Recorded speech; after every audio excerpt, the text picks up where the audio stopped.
Pixel art's kind of deceptive in how simple it appears to be. Like, you'll go into it knowing that a pixel is one square, but exactly how many of these does it take to make the kind of pictures that you see online or in games? Well, hello, my name's Brandon, and I make pictures out of tiny squares and post them online for fun.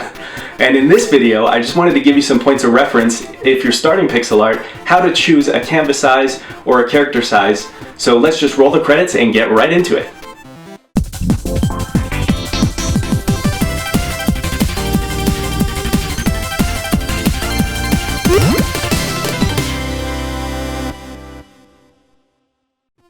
When you're selecting a size to make pixel art, one of the things that I find to be a useful point of reference is just to consider the resolutions of classic consoles.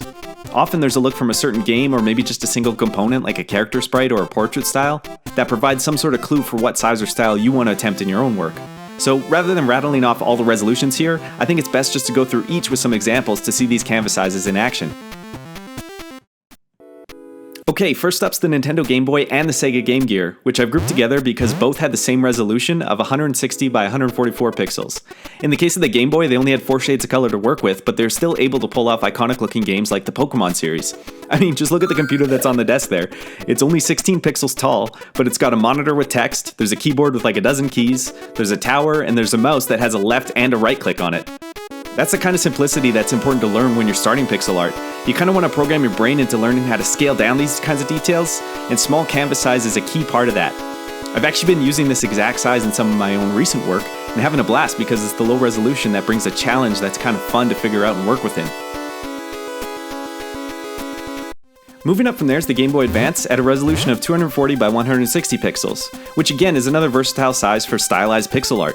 And if we look at this screenshot from Star Wars Episode 3 in particular, we can see lots of great examples of portrait sizing within this limited space. There's the main player portrait, some extra life indicators, and of course the head of the player sprite itself. There's even higher resolution portraits that pop up on screen for dialogue, and I just love the fact that they were able to effectively create different scaled versions for each purpose rather than just reusing assets, and it shows that they really embrace the resolution of the Game Boy Advance. Another great thing going on here is how they use geometry and lower details towards the background to create a sense of depth. Chancellor Palpatine, aka the Senate, sitting in the distance, has a smaller sprite and simpler coloring to convey his distance from characters in the foreground. In fact, his head's only 7 pixels tall, but it works within the context of the scene. The other thing that helps is it's not a flat-tiled game, there's sort of this vanishing point angled look that drives the perspective of this shot in particular. Yeah, sorry, I love looking at screenshots from Star Wars Episode 3. This is what it's about though, you gotta find stuff that inspires you, and this one's definitely one of mine. So look for screenshots, stuff that grabs you and study it. Moving up from here is actually going to be a 2-for-1. It's the original Nintendo Entertainment System and the Super Nintendo, which have very similar resolutions.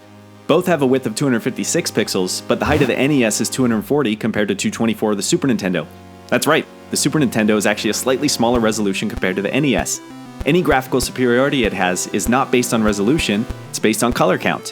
Whereas the NES can display up to about 25 colors at one time from a palette of about 60 colors, the Super Nintendo is able to display up to 256 colors at once, and that's from a theoretical palette of over 32,000 colors.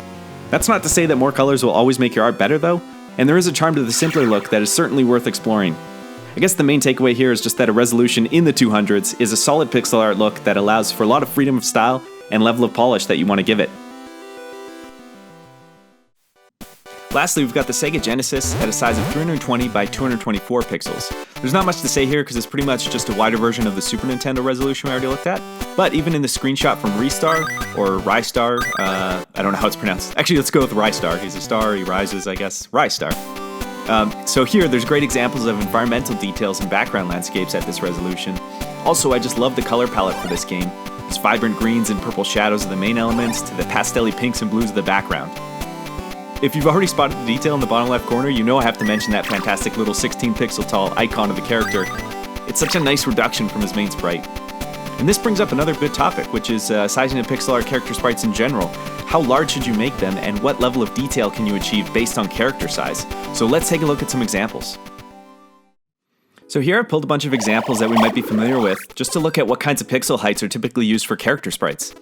I like to think about this lineup in 3 distinct groups, and these aren't any kind of official designations, just my own interpretation. So there's the small sprites from about 0 to 30 pixels. Well, okay, I guess not 0, because that'd be nothing, but at least 1 to 30 pixels. Well, even 1 pixel's too low. I guess that'd be, I don't know, the ball from Pong or something. Can we include him? Sure. Either way, we've got Pac-Man in there. He's 13 pixels tall. He's an iconic and simple design at a low resolution. There's also the guy from Polka Man, I guess Ash, or whatever name you gave to him. Is his name the Polka Man? He's only 16 pixels tall, which is the same size as the NES Mario sprite, actually. Then there's also Link, NES Mega Man, and Super Mario from Super Mario World. You'll notice that the common thing shared by these small sprites is that they maybe take 2 or 3 character elements to give focus to. When you're working with low resolutions, it's best to communicate a smaller number of details really well than to try to pack in too many details. For example, the sprite of Link from Legend of Zelda: Link to the Past has well-defined elf ears, a hat, and then largely uses color to define the character look as a whole. The NES Mario sprite has a hat, a mustache, and overalls with buttons. Small sprites rely on eliminating unnecessary details as they'd compete for valuable real estate and be confusing to look at. You wouldn't want to give them a 1-pixel watch, shoelaces, a graphic t-shirt, and glasses, etc. because it becomes too much of a mosaic. It'd be like coloring your character with a literal checkerboard. In general, less is more here, and this range of sprite size is the perfect place to play around with learning reduction in details if you just started with pixel art. Next up are the medium sprites, from about 30 to 65 pixels. Now this one's my favorite group to work within because it's where the restriction that we saw from the smaller sprites opens up to allow for a lot more freedom of style to come through, while still maintaining some kind of obvious pixel art look to it. For example, the sprite of Samus from Super Metroid is able to achieve a lot of great mechanical detail and highlighting through the use of gradient colors without being too distracting. And you can still feel the contribution that each individual pixel is making to the overall sprite. Another great thing within this range of sprites is that it's where character proportion starts to play a major role. If we look at the sprites from Mega Man X and Lupin from Lupin III, we notice that despite being from completely different games, they're actually very similar stylistically. The jump in sprite size from 34 to 62 pixels results mostly due to Lupin's lankier proportions requiring a taller sprite to maintain this particular style of art and shading. And finally are the large sprites from about 70 pixels and up. Sprites at this size have a great sort of illustrative quality to them. Like the sprite of Cyclops from X-Men Mutant Apocalypse, it's a faithful rendering of Jim Lee's iconic X-Men artwork, so playing a game with that kind of art is like playing the comic book. Of course, the downside to sprites this large is that they require a lot more time, effort, and skill to pull off. Certainly they're worth aspiring to though, but if you're just beginning with pixel art, again I'd recommend to get a handle on the basics by playing around within the small or medium sprite range first. Generally, when I go to design a character, I'll open up a canvas size large enough to give me a lot of breathing room, let's say about 180 by 180. Then, if I've decided on an approximate sprite size based on personal preference, I'll rough out the character as a stick figure before rendering further line work, detail, and color. I like to copy-paste often and keep each iteration of the process, so I can look back and perhaps bring in ideas from earlier that I might have strayed away from. It's also kind of cool just to see the process along with the final product. So that's all I got for now. Thank you for watching.